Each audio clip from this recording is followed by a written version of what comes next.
स्वागत है आप सबका इस वीडियो में। दोस्तों, जैसे कि आप जानते हैं कि हम लोग इसमें डीओई द्वारा भेजी गई वर्कशीट डिस्कस कर रहे हैं। तो आज हम डिस्कस करेंगे डीओई द्वारा भेजी गई worksheet number 30, subject science, class 10th, जिसमें हम जैव प्रक्रम डिस्कस कर रहे थे। दोस्तों, अभी तक हमने जैव प्रकरण में काफ़ी चीज़ें पढ़ी हैं, जैसे कि डाइजेशन हो गया, रेस्पिरेशन हो गया। लास्ट वीडियो में भी हमने पढ़ा था, हमने देखा था कि पौधों में कैसे जो भी वेस्ट मटेरियल है वो कैसे आउट करते हैं, या फिर वो सांस कैसे लेते हैं। तो ये सब हमने लास्ट वीडियो में कवर किया था, हमने पौधों के बारे में पढ़ा था। लेकिन इस वीडियो का आज का टॉपिक है हमारा मेन, उत्सर्जन। उत्सर्जन होता क्या है, तो उससे पहले हम थोड़ा बेसिक समझते हैं क्या।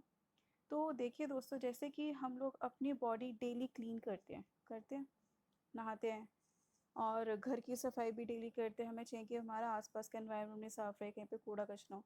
जब हमारे आसपास की बॉडी की क्लीनिंग कितनी ज़्यादा इम्पॉर्टेंट है, तो हमारी बॉडी के अंदर की क्लीनिंग इम्पॉर्टेंट नहीं है?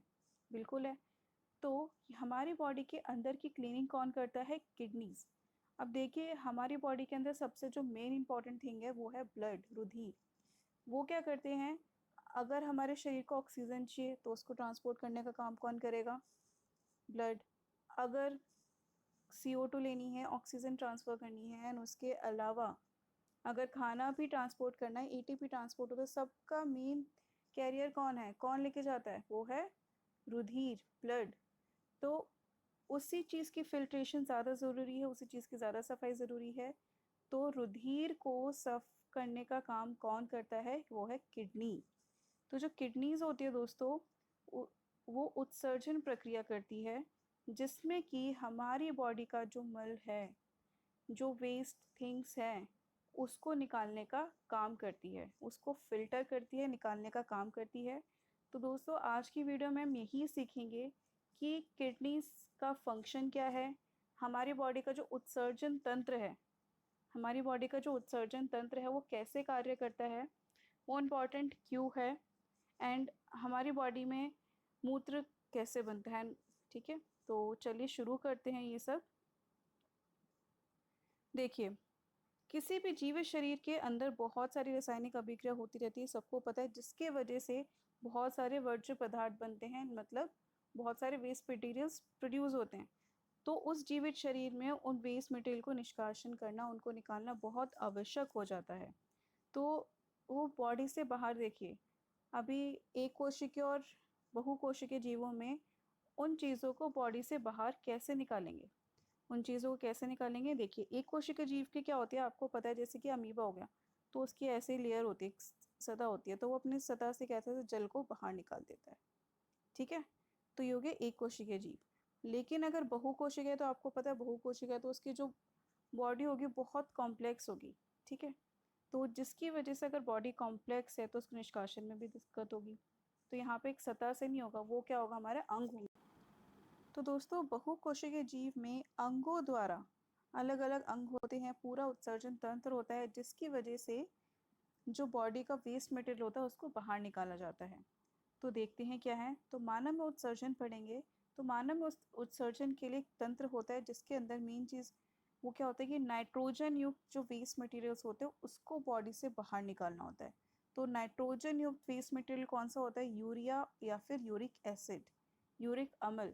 यूरिक अम्ल अगर दोस्तों बॉडी के अंदर हो जाए, मतलब अगर वो बहुत ज़्यादा रह जाए, अगर वो बॉडी से बाहर ना निकले, तो वो क्या होता है कि जॉइंट में जाके ऐड हो जाता है, जिसकी वजह से जॉइंट पेन होना स्टार्ट हो जाता है। यूरिक एसिड की बहुत ज़्यादा दिक्कत रहती है, तो टाइम पर रिमूवल ज़रूरी है। उसके साथ साथ अगर टाइम पे शरीर से यूरिया या यूरिक अम्ल नहीं निकले, तो उसकी वजह से किडनी में स्टोन्स भी बन सकते हैं। ठीक है, तो हम आगे डिस्कस करते हैं। ये जो यंत्र है, इसमें क्या होता है, एक जोड़ा होता है वक्र मतलब किडनी, एक जोड़ा होता है मूत्र वाहिनी का, ये एक होता है मूत्राशय, और फिर उसके बाद होता है मार्ग। ठीक है, मूत्राशय मीन्स ब्लैडर, जिसमें जाके यूरिन स्टोर रहता है, मतलब जैसे कि यूरिन बना, तो यूरिन जाके कुछ टाइम तक बॉडी में स्टोर रहता है, आप लोग क्या तो होल्ड कर पाते थोड़ा टाइम तक, तो वो कहाँ पर रहेगा, मूत्राशय में स्टोर रहेगा। एंड फिर जब रिलीज़ आउट करना है तो वो इससे बाहर जाएगा। आगे देखते हैं। तो दोस्तों, ये किडनी का डायग्राम है, ये उत्सर्जन तंत्र का डायग्राम है, बहुत इंपॉर्टेंट है। आपको एक क्वेश्चन भी दिया गया है, तो ये डायग्राम आपको बनाना है और इसकी लेबलिंग के साथ ही आपको याद करना है। अब आगे देखते हैं, जैसे ही यूरिया या फिर यूरिक अम्ल को छान कर बाहर करना है, मूत्र बनने का उद्देश्य मेन क्या है? जो यूरिन बन रहा है उसका मेन उद्देश्य क्या है कि जो रुधिर है, मतलब जो ब्लड है, उसमें से यूरिया या फिर यूरिक अम्ल को छानकर बाहर फेंकना, निकालना, क्योंकि वो बॉडी के लिए बहुत हार्मफुल है। कोई भी नाइट्रोजन वेस्ट बॉडी में रहना ही नहीं चाहिए। ये जो वर्ज्य पदार्थ होते हैं रुधिर से वक्र द्वारा निष्कासित होकर मूत्रवाहिनी द्वारा निकलते हैं। तो अब देखते हैं उसके बाद नेफ्रॉन। तो दोस्तों नेफ्रॉन क्या है?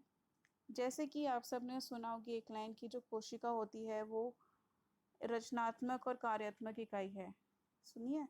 तो उसी तरह से वक्र की, इसको अगर मतलब जो हमारी किडनीज है उसको काम करने के लिए, हम जैसे बोल तो रहे हैं किडनी फिल्टर करती है, तो किडनी फिल्टर कैसे करेगी? फिल्टर करने के लिए उसको चाहिए नेफ्रॉन या फिर विकाणु।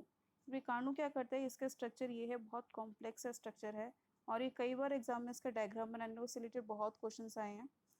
तो ये क्या होता है कि इस तरह का स्ट्रक्चर होता है, बहुत इंपॉर्टेंट स्ट्रक्चर है।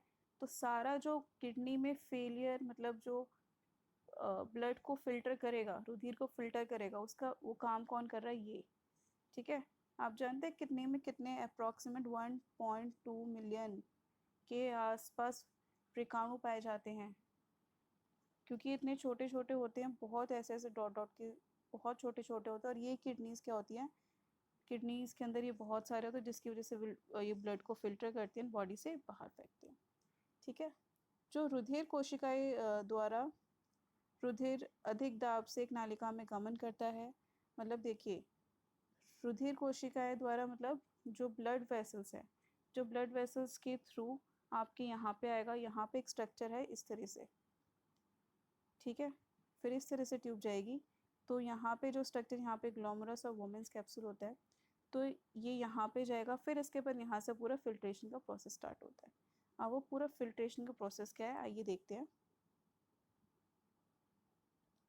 तो फिल्ट्रेशन के प्रोसेस में मेन चीज़ क्या बन रही है? मूत्र बन रहा है, जो कि हमारे, जिसके अंदर क्या होगा? यूरिया होगा या फिर यूरिक एसिड। तो अधिक दाब मीन्स बहुत प्रेशर के साथ यहाँ पे आता है। यहाँ पे एक प्रोसेस होती है जिसको बोलते हैं अल्ट्रा फिल्ट्रेशन, या फिर इसको हिंदी में बोलते हैं अति सूक्ष्म निःसरण। क्योंकि और ये प्रोसेस बहुत ज़्यादा इम्पॉर्टेंट है, क्योंकि इस प्रोसेस की वजह से जो ब्लड आता है हाई प्रेशर पे, एंड फिर वो फिल्टर होता है। अगर ये प्रोसेस नहीं होगा, तो फिल्ट्रेशन का प्रोसेस ही नहीं होगा, जो ब्लड है वो छनेगा नहीं। अगर वो आगे जाके छनेगा नहीं, तो फिर किडनी तरह से काम ही नहीं करेगी। तो बेसिक और फर्स्ट स्टेप यही है, अल्ट्रा फिल्ट्रेशन। तो जब रुधिर नालिकाओं द्वारा ये जैसे ही जो ब्लड है एंटर करता है नेफ्रॉन में जाने के बाद वहाँ पे वो वुमेन्स कैप्सूल ग्लोमेरुलस में जाता है। फिर जैसे उसके आगे जो ट्यूब्स हैं, इन ट्यूब्स में गुजरता है, तो उस ब्लड के अंदर से जो इंपॉर्टेंट चीज़ होती है, ग्लूकोज, अमीनो अम्ल, लवण, ये सारे, या फिर जो पानी होता है, वो सारे क्या हो जाएंगे? दोबारा वो बॉडी में वापस आ जाएंगे, वो रीएब्सॉर्ब हो जाएंगे, ठीक है। और फिर जैसे जैसे आगे जाएगा, उसमें जो आयंस है, पोटेशियम, अमोनियम, ये सब आयंस ऐड हो जाएंगे। जैसे कि यहाँ से आपका ब्लड आ रहा है, यहाँ से इन ट्यूब्स होके जा रहा है, तो इन ट्यूब्स में से जो ग्लूकोज है ये बाहर चला जाएगा, ग्लूकोज, अमीनो अम्ल, लवण, और यहाँ पे जो पोटेशियम है वो उसके अंदर चले जाएंगे। पोटेशियम, अमोनियम, जो भी आयंस है वो उसके अंदर चले जाएंगे। अब उसके बाद है कि उनके अलावा अगर यूरिन में एक्स्ट्रा वाटर है और आपकी बॉडी को वाटर की ज़रूरत है, तो उस टाइम पे क्या है कि वाटर रीअब्सॉर्ब कर लेगा, पानी को बाहर एक्स्ट्रा नहीं जाने देगा। क्योंकि मेनली यूरिन में क्या होता है? वाटर कंटेंट ज़्यादा होता है। तो यूरिन कंटेंट, तो उस टाइम पे क्या होगा कि वाटर को रीअब्सॉर्ब कर लेगा, जल का पुनर्शोषण कर लेगा, मीन्स जल रीअब्सॉर्ब हो गया, जिसकी वजह से पानी में जल की कमी ना हो, ठीक है। एंड फिर जो बाकी जो वेस्ट मटेरियल बाहर, आपने देखा भी होगा, बहुत टाइम तक अगर आप यूरिन नहीं जाते, पानी नहीं पीते, तो उसका कलर क्या होता है? तो येलो हो जाता है। ऐसा इसीलिए होता है क्योंकि इसके अंदर यूरिक अम्ल का लेवल ज़्यादा हो जाता है और पानी का लेवल कम हो जाता है। अगर किसी भी चीज़ को आप डाइल्यूट करेंगे, उसमें पानी ज़्यादा मिलाएंगे, उसका कलर हल्का फीका पड़ जाता है। और फिर जैसे कि ये मूत्र बन गया, फिर उसके बाद ये क्या होगा कि बॉडी से बाहर जाएगा। तो बॉडी से बाहर जाएगा तो मीन्स मूत्र का निष्कासन कैसे होगा? बनने के पश्चात विक्र से मूत्र वाहिनी में प्रवेश करता है, जहाँ से यह वह मूत्राशय में तब तक भंडारित रहेगा जब तक कि फैले हुए मूत्राशय का दाब, मतलब ये जो यहाँ पे रहेगा मूत्राशय में रहेगा, और जब तक यूरिन पास आउट नहीं होगा वो तब तक यहीं पे रहेगा, फिर मूत्रमार्ग से बॉडी के बाहर। ठीक है, ये था दोस्तों आपका आज की वर्कशीट उत्सर्जन, जिसमें हमने पढ़ा उत्सर्जन तर्क तंत्र, अल्ट्राफिल्ट्रेशन प्रोसेस, नेफ्रॉन। नेफ्रॉन बहुत इंपॉर्टेंट है, किडनी क्या काम करती है, क्यों करती है, ये सब पढ़ा। तो अब इसके क्वेश्चन आंसर्स एक बार डिस्कस कर लेते हैं। पहला क्वेश्चन है, एक कोशिका जीव में किस प्रकार उत्सर्जन की प्रक्रिया होती है। एक यहाँ से आप आंसर लिख सकते हैं। ठीक है, सेकंड आपका है, बहुकोशिका जीव में उत्सर्जन एक कोशिका जीवों से किस प्रकार भिन्न है। ये आप लिख सकते हैं कि यहाँ पे इनमें अंगों का अंग चाहिए होते हैं, इसमें अंग नहीं चाहिए होते, शरीर से ही हो सकता है, तो सब डिटेल्स लिख सकते हैं। देन थर्ड क्वेश्चन है आपका, वक्र की कार्यात्मक इकाई। वक्र की कार्यात्मक इकाई कौन सी है हमारी, नेफ्रॉन। फोर्थ क्वेश्चन है, मूत्र निर्माण में अति सूक्ष्म निस्संदन की एक महत्वपूर्ण भूमिका है। नेफ्रॉन में ये जो स्ट्रक्चर है जो हमने अल्ट्राफिल्ट्रेशन बताया, तो नेफ्रॉन में कहाँ होता है, नेफ्रॉन में ये होता है आपका, ठीक है, केशिका गुच्छ में। फिर उसके बाद है, मानव उत्सर्जन तंत्र का नामांकित चित्र बनाइए। तो आपको ये वाला डायग्राम बनाना, नामांकित मीन्स इन सबको लेबलिंग करनी है, और ज़्यादा हार्ड डायग्राम नहीं है, 2 किडनी बनानी है जो कि बीन शेप होती है, यहाँ से ट्यूब्स निकालनी है, बट जो मेन थिंग है यहाँ से फिर इसकी लेबलिंग इंपॉर्टेंट है, लेबलिंग बहुत ज़्यादा इंपॉर्टेंट है। ठीक है, इस चीज़ का ध्यान रखिएगा। तो दोस्तों यही थी आज की हमारी वीडियो। आई होप आपको ये वीडियो और ये चैप्टर समझ आया होगा। इस वीडियो को देखने के लिए thank you so much. Next time फिर से मिलेंगे, बाय बाय।